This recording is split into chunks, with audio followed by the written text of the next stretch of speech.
நீங்கள் இந்த பிரபஞ்சத்திற்கு எது தருகிறீர்களோ இந்த பிரபஞ்சம் அதை உங்களுக்கு திருப்பி தரும். ரொம்ப சிம்பிளா சொல்லணும்னா ரொம்ப சிம்பிள். நீ எதை தேடுகிறாயோ அது உன்னை தேடுகிறது. இதை நான் ஒரு 17-18 வயசு பசங்க இருக்கிற காலேஜில் சொல்லிட்டேன். ஒருத்தன் எழுந்து கேட்குறான், மேடம் இன்னொரு வாட்டி சொல்லு. நீ எதை தேடுகிறாயோ அது உன்னை தேடுகிறது. நிஜமாவா மேடம்? நம்பலாமா? டே டே நான் அதை சொல்லலடா. நீங்கள் பயத்தை தேடுகிறீர்களா? பயம் உங்களை தேடும். நீங்கள் மரணத்தை தேடுகிறீர்களா? மரணம் உங்களை தேடும். கீழே விழுந்துருவீங்க. உங்கள் மனம் மிக மிக பலமானது. பிரபஞ்சத்தோடு அது கனெக்டட். இது நான் சொல்லுவது சத்தியம். இது சயின்ஸ். இது ஒன்றும் நம்பிக்கையின் பார்ப்பட்டு நான் சொல்லல. இது சயின்ஸ். இன்றைக்கு நான் சொல்லுகிறேன், நீங்கள் வீடுகளில் போய் உங்களுடைய மனதளவில் ஆழத்தில் நீங்கள் எந்த உயரத்தை எட்ட விரும்புகிறீர்களோ அந்த உயரத்தில் உட்கார்ந்து இருப்பது போல் காட்சி செய்து பாருங்கள், பார்ப்போம். வரவே வராது. திட்டம் இருந்தா வரும், டிட்டர்மினேஷன் இருந்தா வரும். பல நேரங்களில் நமக்கு வேல்யூ பண்ணவே தெரியறதில்லை. வேல்யூ பண்ண தெரிஞ்சதுன்னா பிரபஞ்ச ரகசியம் நமக்கு புரியும். இப்படி சொல்ற மேடம் பேர் என்ன? இளஞ்செல்வி மேடம், நம்முடைய பாஸ். நான் கடலூர் வந்துட்டு இருந்தேன், பர்ஸை தொலைச்சிட்டேன். நான் இளஞ்செல்வி மேடம் கிட்ட வந்து சொல்றேன், மேடம் பர்ஸை காணோம் மேடம். மேடம் என்ன கேட்பாங்க? எங்க தொலைச்சிங்க? பஸ்ல மேடம். எந்த பஸ்ல? கிளாம்பாக்கத்திலிருந்து ஏறின மேடம், தொலைச்சிட்டேன் மேடம். அடுத்து என்ன கேட்பாங்க? தென்னீங்களா? தென்ன மேடம். கிடைக்கல. ஓன அழுறேன். இவ்வளோ பெரிய பேராசிரியர் அழறதை பார்த்து ஒரே கேள்வி கேட்டாங்க, உள்ள என்னதான் இருந்துச்சு மேடம்? நான் சொல்றேன் 30 ரூபாய். இளஞ்செல்வி மேடம் என்ன சொல்வீங்க? என்ன சொல்வீங்க? போனா பர்சு 3 லட்சம் ரூபா. புருஷனால என்ன கிடைக்கும்? புருஷன் 3 லட்சம் ரூபாய், அவன் கொண்டு வந்து கொடுக்கறதெல்லாம் 30 ரூபா. மனைவி என்ன கிடைக்கும்? அது 3 ரூபா தான். அவன் 30 லட்சம். வேல்யூ தெரியலனா பிரபஞ்சத்துக்கிட்ட எப்படி கனெக்டடா இருப்பீங்க? பிரபஞ்சத்தோடு கனெக்டடா நீங்க எது கொடுக்குறீங்களோ பிரபஞ்சம் உங்களுக்கு அதை திருப்பி தரும். உதாரணத்துக்கு சொல்லுகிறேன், தவறுகள் செய்யாமல் உங்களை நீங்களே காப்பாற்றிக் கொள்ளுங்கள். குற்றங்கள் இழைத்து விடாதீர்கள். 2 விஷயத்துல வெல்பீங்கா இருங்க. ஒன்னு மெடிக்கல், இன்னும் ஒன்று லீகல். லீகல் அண்ட் மெடிக்கல் 2 விஷயத்திலே வெல்பீயிங்கா இருக்கிறவன் மனித வடிவில் தெய்வமாக வாழ்ந்து விட்டு போகிறான். சட்டத்தின் முன்னால் குற்றவாளிகளாக இருக்காதீர்கள். உடல் உயிரியலுக்கு எந்த குற்றத்தையும் ஏற்படுத்தி விடாதீர்கள். சுய மற்றும் சமூக ஒழுக்கம். தவறு செய்தால் என்ன நடக்கும் தெரியுமா? நான் பெண், என் மகனோ என் கணவனோ என் தாய் தந்தையோ என்னுடைய அண்ணனோ தம்பியோ தங்கையோ அக்காவோ யாரையும் தவறு செய்துவிட்டு என்னிடத்தில் வந்து மன்னிப்பு கேட்டால் நான் மன்னிப்பேன். ஆனால் பிரபஞ்ச ரகசியம் என்ன தெரியுமா? மனிதர்கள் தான் மன்னிப்பார்கள். நீங்கள் செய்த குற்றங்கள், நீங்கள் செய்த தவறுகள் உங்களை மன்னிப்பதே இல்லை. உங்களை திரும்பி வந்துகிட்டே இருக்கும். இதை புரிந்து கொண்டால் தெய்வமாகலாம். தத்தம் கருமமே கட்டளை கல். அப்பா, தமிழ் கட்டளை கல்லுன்ட்டான். உன்னுடைய கட்டளை கல் உன் கர்மம் தான், நீ செய்யும் வினை தான் சொல்லிட்டான். எது செய்தாலும் அது உங்களுக்கு திரும்பி வரும். முதல் விதி. 2வது விதி, வாழ்வில் எதுவும் அதுவாகவே நடக்காது, நாம் தான் நடத்தி காட்ட வேண்டும். 3வது விதி, சிலவற்றை ஏற்றுக்கொண்டால் மட்டுமே வாழ்க்கையில் மாற்றம் நிகழும். 4வது விதி, நாம் மாறும்போது நம்மை சுற்றி இருக்கும் நம் வாழ்க்கை மாறும். மிராக்கிள். இதெல்லாம் நான் சும்மா வேகமாக சொல்லிட்டு போறேன். வீட்டில் போய் கவனப்படுத்திக் கொள்ளுங்க. நான் மாறினால் என்னை சுற்றி இருக்கும் எல்லாம் மாறும். சிலவற்றை நான் ஏற்றுக்கொள்கின்ற பொழுது என் வாழ்க்கையை நான் மாற்றிக்கொள்கிறேன். நேற்று, இன்று, நாளை 3ம் ஒன்றோடு ஒன்று தொடர்புடையது. 5 விதி. இந்த 5 விதிகளை பின்பற்றுகின்றவர்கள் வாழ்க்கையில் சில பல உயரங்களை எட்டி விடுகிறார்கள். நான் ரொம்ப பயமுறுத்துறதுக்காக சொல்லல. இன்றைக்கு நான் முதியவர்களை பார்க்கிறேன், இளைஞர்களை பார்க்கிறேன், பெண்களை பார்க்கிறேன். அவர்கள் தவிப்பை உணர்ந்த காரணத்தினால் இதை சொல்கிறேன். ஜெனரேஷன் மாறுது. என் காலத்தில்,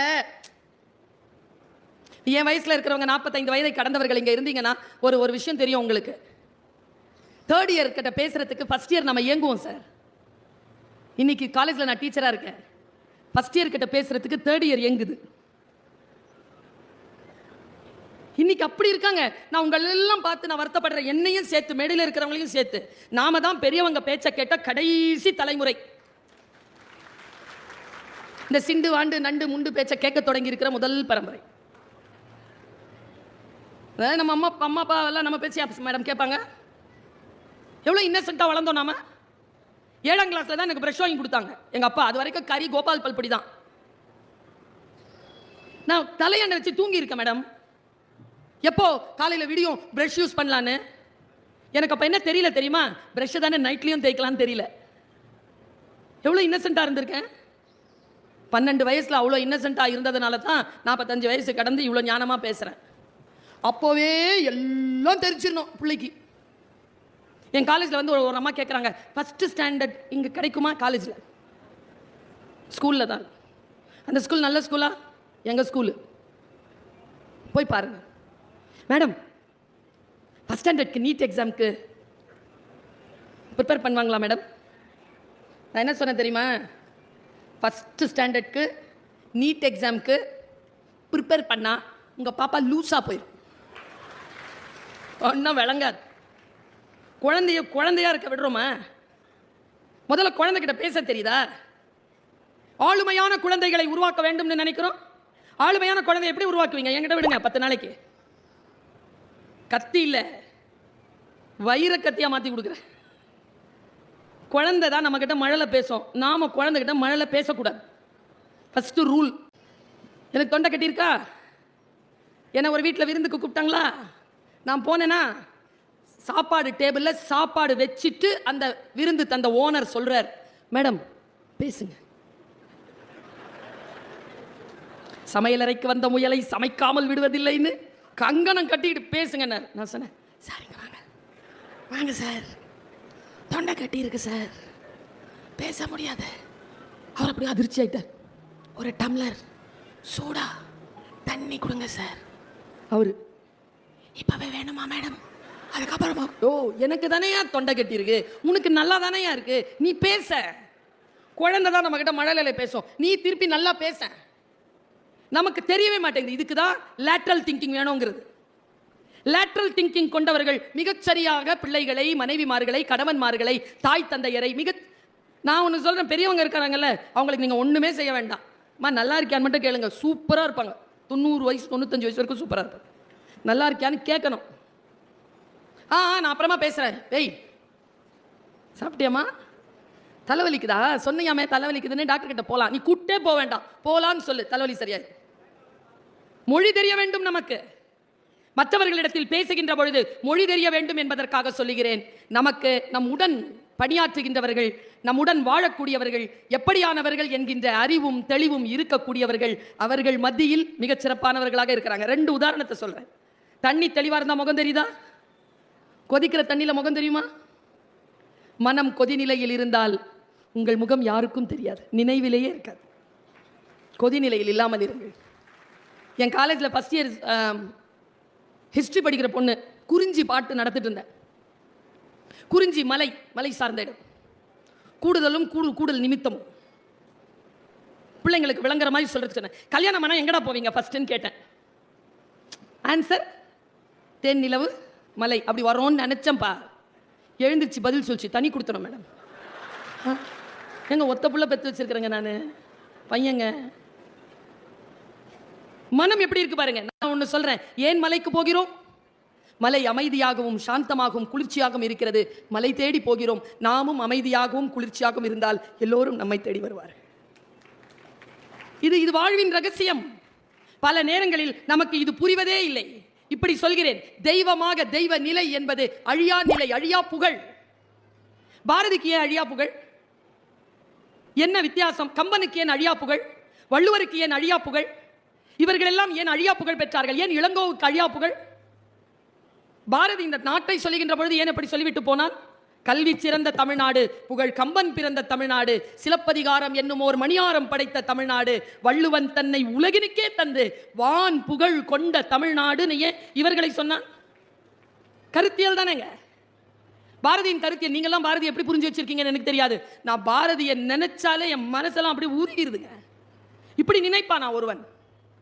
இப்படியா நினைச்சிருக்கிறேன்? நீ அவனுடைய ஒரே ஒரு பாட்டு போதுங்க நம்ம எல்லோரும் அவனை கொண்டாடுவதற்கு. உங்களில் யாரேனும் அந்த மனநிலையில் இருந்தால் உங்களையும் இந்த பிரபஞ்சம் கொண்டாடும். அவன் சொல்றான் ஒரு பாட்டுல, பேசா பொருளை பேச நான் துணிந்தேன். யாரும் பேசாத பொருளாம் அவன் பேச துணிகிறான். கேட்கா வரத்தை கேட்க நான் துணிந்தேன். என் ஜன்மத்திலேயே எனக்கு முன்னும் சரி எனக்கு பின்னும் சரி யாரும் கேட்க முடியாத வரத்தை இதோ சக்தி உன்னிடத்தில் கேட்கிறேன். யோக சித்தியில கேட்கிறான். பேசா பொருளை பேச நான் துணிந்தேன், கேட்கா வரத்தை கேட்க நான் துணிந்தேன். அப்படி என்ன கேட்டுட்டே நீ கடவுள் கிட்ட? மண் நல்ல கூர்ந்து கவனிங்க. சாமானியர்களுக்கும் உயர்ந்தவர்களுக்கும் இருக்கிற வித்தியாசத்தை சொல்றேன், நூல் இழையில சொல்றேன். அதனால தாங்க கையில் வச்சிருக்கக்கூடிய அந்த புத்தகத்துக்கு நூல்னு பேரு. ஒரு மெல்லிய விஷயம் தாங்க. மாறிடுச்சுன்னு வச்சுக்காங்க. வற்றிய குளத்தில் மழை பெய்தவுடன் மீன்கள் மிதக்கின்றனங்க. 3 நாள்ல மீன்கள் நீந்துது. எப்படி? மழை போட்டுச்சா மீன்? கிடையாது. வற்றிய குளத்தில் மீன்கள் தான் செத்து போகும். மீன் முட்டைகள் மண்ணிற்கடியில் உயிரோடு இருக்கும். மழை பெய்தவுடன் துளிர்த்து எழுந்து வந்து நீந்தும். மீன் முட்டையின் மீது மழை துளி போல் சொல்லுகிறாங்க அவன். நான் உயிர் தெழுகிறேன். பேசா பொருளை பேச நான் துணிந்தேன், கேட்கா வரத்தை கேட்க நான் துணிந்தேன். மண் மீது உள்ள மக்கள், பறவைகள், புல் பூண்டு, பூச்சி இவை யாவும் இன்புற்று. நான் நீங்களும் அவனும் ஒன்று, நானும் அவனும் ஒன்று.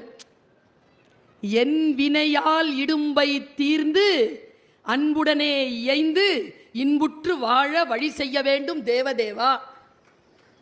அவங்க எல்லாம் சந்தோஷமா இருக்கணும்னு சொல்லல, நான் ஏதாவது செய்யணும், அதுல அதுங்க சந்தோஷமா இருக்கணும். எங்கெங்க பிரிகிறாங்க இவங்க? நூல் இழையில் பிரிகிறார்கள். சிந்தனை நூல் இழையில் பிரிகிறது. என்னுடைய தந்தையார் அல்லாமா இக்பாலினுடைய ஒரு கவிதையை அடிக்கடி எனக்கு சொல்லுவார். வயது போக போகத்தான் விஷயங்கள் புரிகின்றன. சிறிய வயதில் புரியவே இல்லை. மனனம் செய்து பேசிவிட்டோம். பேசியதெல்லாம் ஞாபகம் வருது. அதற்குள்ளே இருக்கக்கூடிய ஆழங்கால் படுகின்ற பொழுது கதவுகள் விரிகின்றன. खुदी को कर बुलंद इतना हर तकदीर से पहले खुदा अपने बंदे से खुद पूछे बता तेरी रजा क्या है. என்ன அர்த்தம் தெரியுமா? ஏ பக்தனே, மனசு ஆழமா உள்வாங்கிட்டு போங்க. ஏ பக்தனே, உன்னை நீயே எந்த அளவிற்கு உயர்த்தி வை என்றால், விஸ்வரூபம் காட்டு என்றால், உன் விதியை எழுதுகின்ற இறைவன் உன்னிடத்தில் வந்து கேட்க வேண்டும். சொல் பக்தனே, உன் விதியை நான் இனிமேல் எப்படி எழுத? அவன் எழுதக்கூடாதான். நீ இப்படித்தான் எழுதணும்ட்டு நாம விஸ்வரூபம் எழுந்து நிற்கணுமா? நிற்க முடியுங்கிறான் அல்லாமா இக்பால். எல்லாம் விதி. நோ, ஊழையும் உப்பக்கம் காண்பர் நாங்களா, அவர்கள் தான் மனித இனத்தில் தெய்வமாகிறார்கள். மாற்றி அமைக்க முடியும். எத்தனை பேர் ஏழையாக பிறந்தோம், ஏழையாக இறக்க மாட்டோம். கல்வி அறிவு அற்ற குடும்பத்தில் பிறந்தோம், கல்வி அறிவு அற்று இறக்க மாட்டோம். சுதந்திரமின்றி பிறந்தோம், அடிமையாக சாக மாட்டோம். நம்முடைய வாழ்க்கையின் உயர்வுகளை யார் ஒருவர் தானே தன்னுடைய கரங்களால் எழுதி கொள்கிறார்களோ அவர்கள் மனித உருவிலே தெய்வமாக உயர்த்த பெறுகிறார்கள். அந்த நிலைக்கு நாம் உயர வேண்டும் என்றால் சில பல விஷயங்களை சொல்லுகிறேன். இன்னைக்கு டைரியில் போய் எழுதி வச்சுக்கோங்க. வரலாறு இருக்குல்ல, என்ன இப்படி சொல்றாங்களேன்னு நினைக்காதீங்க. வரலாறு முதல் வெற்றியை வெறும் காகிதத்தில் தான் எழுதி வைக்கிறது. 2வது வெற்றியைத்தான் வரலாற்றின் பொன்னேடுகளில் பொறிக்கிறது. ஃபர்ஸ்ட் வந்துட்டா போதும் இல்லை, ஃபர்ஸ்ட் வந்துக்கிட்டே இருக்கணும். அதான் வரலாறு. நான் இப்படி வந்துட்டேன், அப்புறம் 10th வந்தவன் ஏன் +2ல வர்றதில்லை? கொண்டாடி தீர்த்துறோம். Turn as a responsibility. வெற்றியை பொறுப்பாக மாற்றிக்கொள்ளுகின்றவர்கள் சாதனையாளர்களாக உயர்கிறார்கள். நான் குழந்தைகளுக்கு சொல்லுவேன், சாதனையாளர்கள் யார்? தவறே செய்யாதவர்களா? கிடையாது. ஒரே தவறை திரும்ப செய்யாதவர்கள். எல்லாம் தப்பு செஞ்சவன் தான், ஒரே தப்பை திரும்ப செய்ய மாட்டான். அவன் சாதனையாளராக இருக்கிறான். நான் இப்படி யோசித்து பார்க்கிறேன், நம்முடைய வாழ்க்கை நமக்கு எத்தகைய வாய்ப்புகளை, சிந்தனைகளை தருகிறது. நான் இதை ஒரு 4-5 கூட்டத்தில் எனக்கு தெரிந்து நான் மிக உணர்ச்சிவசப்பட்டு சொல்வதுண்டு. எனக்கு தெரியாது உங்களுடைய மனநிலை எப்படி இருக்குன்னு எனக்கு தெரியாது. நான் சொல்றேன், நான் 22ஆம் தேதி வர வேண்டியவன், வர முடியல. சரியா? இன்னைக்கு வந்திருக்கேன். யார் என்னை அழைத்து வந்தது சொல்லட்டுமா? இந்த கூட்டத்தில் யாரோ ஒருவர் இருக்கிறீர்கள், மிக தீவிரமாக இருக்கிறீர்கள். வந்து அவங்க பேச்சை கேட்கணும்ட்டு பிரபஞ்சம் தூக்கிட்டு வந்து என்ன அப்படி வீசிருச்சு உங்க முன்னால. உடம்பு சரியில்லை, நோவே. Tight schedule, நோவே. வா, கிளம்பு, வா. இழுத்து வருங்க. நான் உண்மையை சொல்றேன், இழுத்து வரும். ஆனா அது நமக்கு புரியுற சக்தி இருக்கணுமே. கொஞ்சம் அந்த அவுட் ஆஃப் த பாக்ஸ், கொஞ்சம் வெளியில வாங்க பார்ப்போம். பெண்களுக்கு சொல்றேன், சார் வருத்தப்படுவார், இந்த அம்மாவை கூட்டு வராம இருந்திருக்கலாமோ. ஏன் 50 வயசுக்கு மேல கண்கள்ல நிரந்தர சோகமும் நிரந்தர கோபமும் வருது பெண்களுக்கு? ஏனென்றால் செய்ய விரும்பாததையெல்லாம் செய்து கொண்டே இருக்கிறீர்கள். அவங்க கிட்ட கேட்டு பாருங்களேன், நான் இல்லைன்னா எதுவுமே நடக்காது மேடம். ரகசியம் சொல்லவா? கம்முன்னு இரு, எல்லாம் நடக்கும். எல்லாவற்றையும் போட்டு சுமந்து கொள்ளாது. உங்களுடைய உடல் நலம், உங்கள் கணவனுக்கும் உங்கள் குழந்தைக்கும் நீங்கள் தருகின்ற ஆகப்பெரிய பரிசு பெண்களே உங்கள் ஆரோக்கியம்தான் என்பதனை எப்பொழுது நீங்கள் புரிந்து கொள்வீர்களோ அப்பொழுது உங்கள் குடும்பத்திற்கு you are become an asset. சொத்தாக மாறுகிறீர்கள். லயபிலிட்டியா இல்ல. லயபிலிட்டியா இல்லாம இருக்கணும்னா உங்களை நீங்கள் பார்த்துக் கொள்ள வேண்டும். உங்களை நீங்கள் பார்த்துக் கொள்வது குற்றம் இல்லை. முதல்ல இந்த நினைப்பிலிருந்து வெளியில வாங்க. என்னை நானே பார்த்துக் கொள்வது குற்றம் என்கின்ற நிலையிலிருந்து வெளியில வாங்க. கொலை எப்படி குற்றமோ தற்கொலையும் அவ்வளவு பெரிய குற்றம் தான். நம்மை நாமே பாதுகாத்துக் கொள்கிறோமா? பார்த்துக் கொள்கிறோமா? சொற்களை எப்படி புரிஞ்சுக்கிறதுன்னு சொல்றேன்.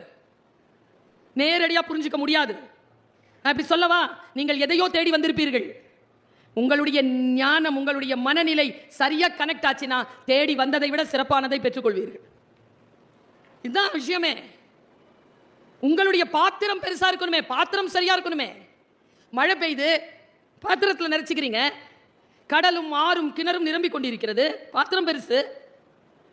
பாத்திரம் எவ்வளவு இருக்கு அவ்வளவுதானே நிறையும்.